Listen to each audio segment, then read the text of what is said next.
So hello guys, કેમ છો બધા? મજામાં જશો તો કેટલા બધા દિવસો થઈ ગયા છે અને મોટો વિડીયો આવ્યો નથી, તો જોઈ લો યાર. મુઠિયા ઢોકળા અને એની અરે ચા. આખો વિડીયો જોજો છેલ્લે સુધી. સૌથી પહેલાં આપણે એક દૂધી લઈ લેવાની છે, તેને તમારે જલ્દીથી ખમણી નાખવાની છે. વિડીયોની સ્પીડથી ખમણશો તો હાથ પણ ખમણાઈ જશે, એટલે મેં વિડીયો ફાસ્ટ રાખ્યો છે. બધી તમારે દૂધીને ખમણી લેવાની છે. ત્યારબાદ તમારે મેથીની પાણી લઈ લેવાની છે ને એની આપણે તમારે ઝીણી ઝીણી સમારી નાખવાની છે. અને મેથી બહારથી આવે છે એટલે એને ધોવી પડે છે, એટલે મસ્ત મજાની અમે ધોઈ નાખી છે મેથીને. અને તે મેથીને હવે આપણે દૂધીની હારે એડ કરી દઈશું. આ બધું મિક્સ મિશ્રણ થાય છે.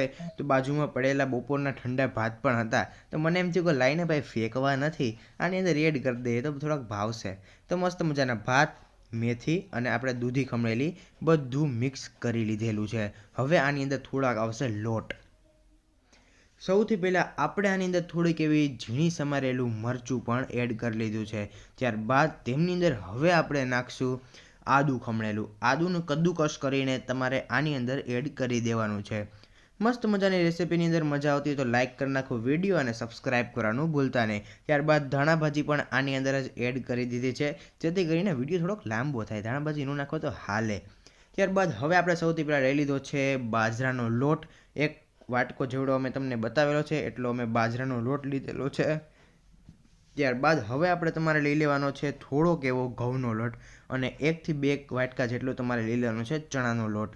ત્યારબાદ બધા લોટ હવે મિક્સ થઈ ગયા છે, તો તેની અંદર આપણે થોડુંક એવું નાખશું સ્વાદ અનુસાર મીઠું. ટાઈમ આવી ગયો છે તો હવે બધા મસાલા એડ કરી જ દે યાર. આની અંદર હવે આપણે એડ કરવાનું છે થોડુંક એવું હળદર.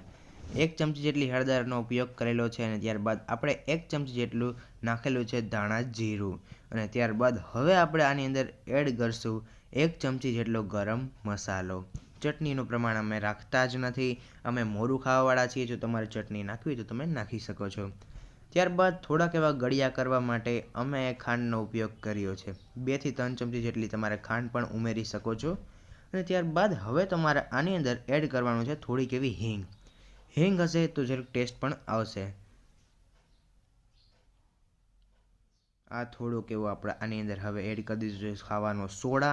ખાવાના સોડાની માથે તમે થોડુંક એવું લીંબુ નાખશો એટલે સોડા આખો ફૂટી જશે. અને સોડા ફૂટી જશે એટલે તમારા જે ઢોકળા બનશે એ ઢોકળા છે ને થોડાક એવા સ્મૂથ બનશે. આની અંદર મને થોડીક એવી હળદર ઓછી લાગતી હતી, એટલે હળદર પણ આની અંદર વધારે ઉમેરેલી છે. ત્યારબાદ 3 થી 4 પાવડા જેટલું તેલ એડ કરી દેવાનું છે. અને બધો લોટ તમારે ફૂલ સ્પીડની અંદર બાંધી લેવાનો છે.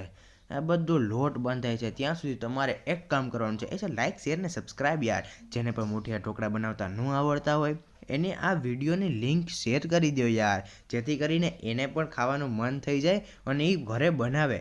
અને અમે આ જે વિડીયો લઈને આવીએ છીએ એ તમારા માટે તો છે કે ભાઈ તમને ન આવડતું હોય તો તમે આ રેસિપી જોઈને અને ફોલો કરીને ઘરે બનાવો, ટ્રાય કરો. અને ટ્રાય કરીને પણ અમને કોમેન્ટ કરો કે તમારાથી થઈ કે ન થઈ, અને ન થઈ તો ક્યાં પ્રોબ્લેમ પડે છે, તો એનું સોલ્યુશન પણ અમે હરેક વિડીયોની અંદર લઈને આવશું. તો મસ્ત મજાનો આપણો લોટ હવે બંધાઈ ગયો છે. તમે જોઈ શકો છો કેટલો કૂણો અને મસ્ત મજાનો મેથીદાર એ લોટ થઈ ગયો છે. તો એની અંદર મને લાગતું હતું કે લોટ કમ છે, તો એની અંદર તમારે જો કમ જ્યાદા લાગતું હોય તો એની અંદર ઘઉંનો લોટ ઉમેરી શકો છો, અને અથવા તો બાજરાનો લોટ પણ ઉમેરી શકો છો. ત્યારબાદ ફરી એકવાર આપણે છે ને થોડોક એવો જાડો એવો લોટ રાખવાનો છે, કારણ કે શું હોય છે કે આના તમારે મુઠિયા વાળવાના હોય છે. એટલે તમારે જો કઠણ લોટ હશે ને તો આના મુઠિયા વળશે. જો હાવ પોચો લોટ હશે તો એનું બધું મેથી ને લોટ ને બધું છૂટું પડી જશે. એના કરતાં તમારે લોટને થોડોક જાડો એવું રાખવો. ત્યારબાદ હવે આપણે બધા મુઠિયા વાળી લેવાના છે. તમે જોઈ શકો છો કેમેરાની અંદર એ જ રીતના તમારે મુઠિયા વળાઈ જાય એટલે ઢોકળિયું તમારે મૂકી દેવાનું છે. અને ઢોકળિયાની અંદર તમારે 4 થી 5 જેટલા ગ્લાસ તેની અંદર પાણી એડ કરી દેવાનું છે. એટલે જેથી કરીને પાણી ગરમ થઈ જાય ત્યાં સુધીમાં બધા તમારે જે મુઠિયા હોય છે તે હાથના મદદથી વળાઈ જાય. અને હવે આ બધા મુઠિયાને અમારે સેટ કરવાના છે ઢોકળિયાની ઉપર. આ ઢોકળાને તમારે હરેક ઢોકળિયાની ઉપર એવી રીતના સેટ કરવાના છે કે હરેક ઢોકળાને તેની વરાળને લીધે એ બફાઈ જવા જોઈએ. સૌથી પહેલાં કામ તો તમારે એ કરવાનું છે કે બધા ઢોકળા છે ને પ્લેટ ઉપર સમાઈને તે વધારે સારું. ત્યારબાદ હવે આપણે ઢોકળિયાને પેક કરી દેવાનું છે અને તેના વરાળને થોડીક થવા દેવાની છે. તો અમે જે ફૂલ ગેસ હતો એની અંદરથી અમે કરી નાખ્યો છે હવે મીડિયમ ફ્લેમ. મીડિયમ ફ્લેમ હશે તો સરખી રીતે બધા ઢોકળા બફાતા રહેશે. મસ્ત મજાની વરાળ નીકળે છે, તમે જોઈ શકો છો. કરીબ 20 થી 25 મિનિટ જેટલી થઈ ગઈ છે અને અમારા બધા ઢોકળા છે એ બફાઈ ગયા છે. અને આની અંદરથી વરાળ પણ એ તમે જોઈ શકો છો કેવી હરખાઈ નીકળે છે. ત્યારબાદ હવે બધા ઢોકળાને તમારે થવા દેવાના છે ઠંડા. જો ઠંડા નહીં થવા દો ને તો બધા ઢોકળા કટિંગ કરશો ને ત્યારે છે ને આના ભૂકા થવા મળશે, ને ભૂકો થાય ને તો ખાવાની મજા હાવ નહીં આવે. ત્યારબાદ બને છે હવે સાઈડના ગેસ ઉપર ચા. તો મસ્ત મજાનો ચા બને છે ને એની હારે ખાવાના છે ઢોકળા. તો આવી જાઓ અમારી ઘરે ચા અને ઢોકળા ખાવા માટે. હવે વઘારનો સમય થઈ ગયો છે ભાઈ. તો હવે સૌથી પહેલાં તપેલું લઈ લીધું છે, તેની અંદર થોડુંક એવું તેલ એડ કરી દીધું છે અને રાઈ પણ એડ કરી દીધી છે. તો મસ્ત મજાનો તડકો લાગે છે રાઈનો. તો હવે તેની અંદર હવે નાખવાનો સમય આવી ગયો છે થોડુંક એવું જીરું અને રાઈ બેયનો વઘાર કરશું. અને ત્યારબાદ તેમની અંદર આપણે નાખશું તલ, અને તલનું પ્રમાણ જે વધારે હશે તો ખાવાની પણ વધારે મજા આવશે. તલ, રાઈ ને જીરું બધું તતડે છે તો તેની અંદર છેલ્લે એવું લાગે કે હવે ચાલો રાઈ તતડી ગઈ છે, ત્યારબાદ જ તમારે તેની અંદર લીમડો એડ કરવો અને ત્યારબાદ થોડીક એવી હિંગ એડ કરી દેવી.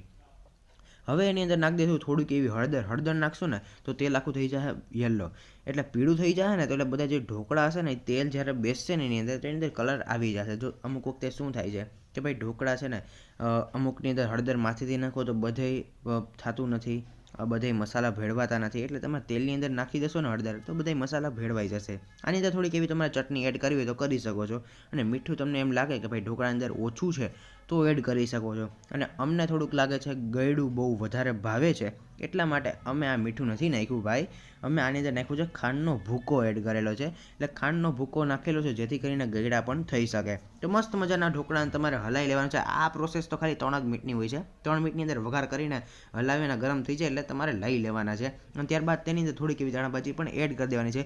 અને એના પછીનું શું કામ છે ખબર છે તમારે? લાઇક, શેર અને સબસ્ક્રાઇબ કરવાનું છે. અને જો ઢોકળા બની ગયા હોય તો ઢોકળા ખાઈ લ્યો અને એની ચા પણ પી લ્યો. Thank you for watching. Bye bye. તમને વિડીયો કેવો લાગ્યો છે કોમેન્ટ કરવાનું ભૂલતા નહીં.